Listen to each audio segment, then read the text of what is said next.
Tangwa amahoro nshuti mukunzi wacu wo bandanya kubana natwe ngaha kuri ino mboneshakure igushikiriza amakuru, inkuru kumwe n'ibiganiro bigezweho biriko biravugwa irya nino mu gihugu c'u Burundi ndetse no hakurya y'imbibe z'igihugu c'u Burundi mu yandi makungu. Nunyemerere rero nkuhe ikaze. Ndaguhaye mwiriwe neza canke mwaramutse neza bivanye n'aho dukurikira kuri uwo munsi wa kabiri w'indwi w'igenekerezo rya 22 z'ukwezi k'umunani umwaka w'ibihumbi 2023. Wowe udukurikira uri mu gihugu c'u Burundi nunyemerere nguhe mwiriwe neza, ndetse naho udukurikira uri hakurya y'imbibe z'igihugu c'u Burundi ndaguhaye mwaramutse canke mwiriwe bivanye n'aho uherereye. Mutegerezwa rero gusa gufyonda sabone canke subscribe nawe utaravyondako, hama ubandanye unashikirwa n'amakuru, inkuru zose kumwe n'ibiganiro vyose tubandanya gushikiriza binyuriye ngaha kuri ino mboneshakure imwe rudende, ibigutohoreza hama ikabigushikiriza vyose uko vyakabaye kamwe ku kandi hatana kamwe kavuyemwo. Desire Manirambona yoba yaramaze kwicwa? Mu ndwi iheze twaratabarije Desire Manirambona yanyururijwe n'iperereza ryamukuye mu Kayanza kuwa 31 z'ukwezi kw'indwi 2023. Abiwe basaba ko iperereza ryovuga ico rimwagiriza n'iyo rimupfungiye. Inyuma y'iyo nkuru twaronse amakuru menshi cane yerekeye Manirambona Yusuf Desire asanzwe yitazira Denis Zuru ku rubuga rwiwe rwa Facebook. Amwe muri ayo makuru akaba avuga ko Desire Manirambona yoba yaramaze kwicwa. Nta vyemezo tubifitiye. Desire Manirambona akaba asanzwe yaravuzwe mu bwinshanyi bwinshi.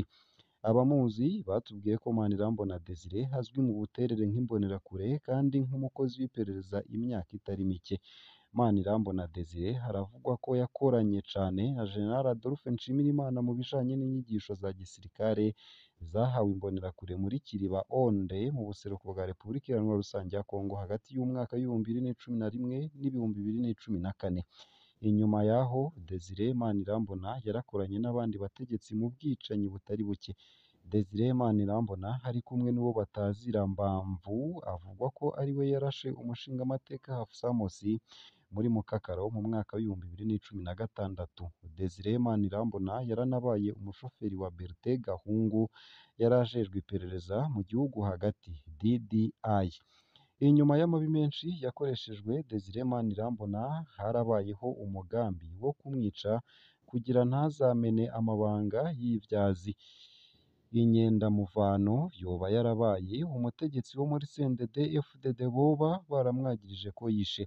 Desire Manirambona yaciye abaho anyegeye mu ntara zitandukanye z'igihugu. Benshi mu bagenzi biwe bari bazi ko yamaze kwicwa, ariko nk'uko twabibwiwe na bamwe mu bagenzi we biwe yaranyegeye mu mitumba ya ruguru mu gihugu.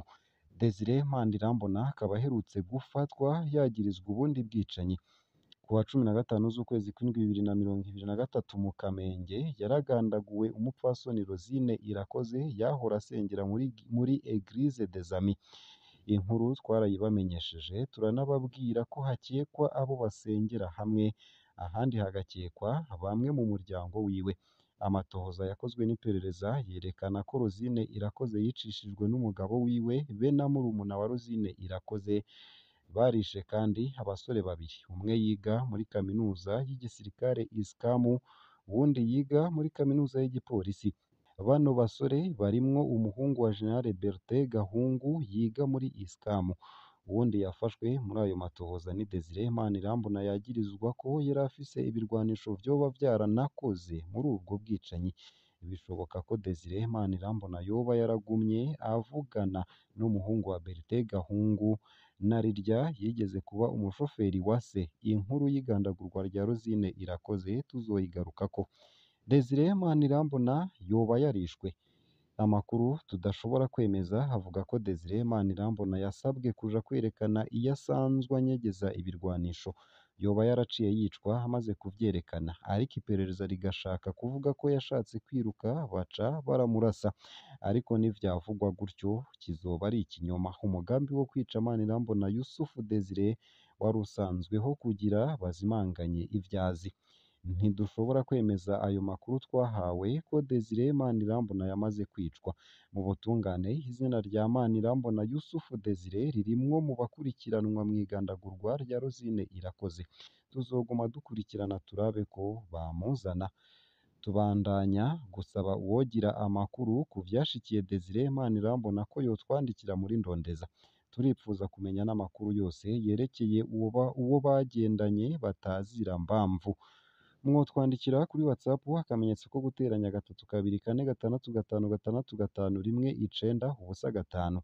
Mbonerakure mubandanya gukoreshwa mu bwicanyi n'ayandi mabi, burya impembo yanyu nibirya nyene babatuma. Inyuma barabica ngo ntimuze muvuge ivyo muzi.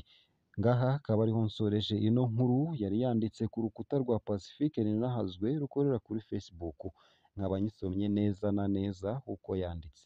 Nayo kandi womenya ko muri komine Cankuzo imyidogo y'abanyagihugu ku munyamabanga ntayegayezwa wa komine Cankuzo ari myinshi.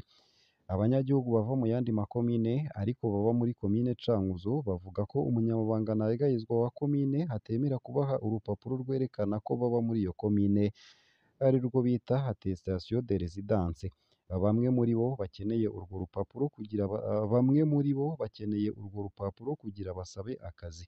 Ntibatahura ingene uwo mukozi wa komine abima ibyo bafitiye uburenganzira kandi baba barishe amafaranga ku ikomine. Umwe muri bo akaba yaranditse agira ati: mudutabarize, jewe sinshaka ko muvuga izina ryanje ariko nagomba mudutabarize, umunyamabanga ntayegayezwa wa komine Cankuzo ntariko aratwakira. Turiko dusaba attestation de résidence ariko ntadusinyira ngo nuko tutavuka aha muri komine Cankuzo, ngo dutware iyo tuvuka kandi twamweretse ibiranga ko ariho tuba.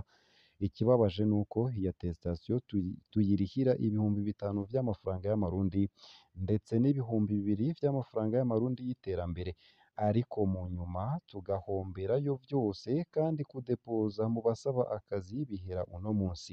Kandi hari abo dusangiye ikibazo abatunganiriza ari uko bamuhaye amahera y'irangi. Rero twebwe aha twaburaniwe. Izo nyifato zirakwiye gutuzwa mu gihugu, ababikora bagahanwa vy'akarorero. Womenya neza kandi ko ubutumwa mbusomye neza na neza nk'uko bwanditse ku rubuga Ijisho ry'umunyagihugu rutanga ubutumwa bw'abanyagihugu uko babutanze nyene. Uwufise iciyumviro kidasa n'ikivuzwe nawe nyene turamwakira akabeshuza. Uru rubuga ni akaryo gahawe abanyagihugu bumva badafise aho bavugira. Nayo mu gusozera aya makuru womenya ko hatawuzosubira kuronka urupapuro rw'iteka rw'inzira passeport diplomatique rugira kabiri haterekanye urutonde rw'ibikorwa yaranguye hakoresheje pasiporo ya mbere.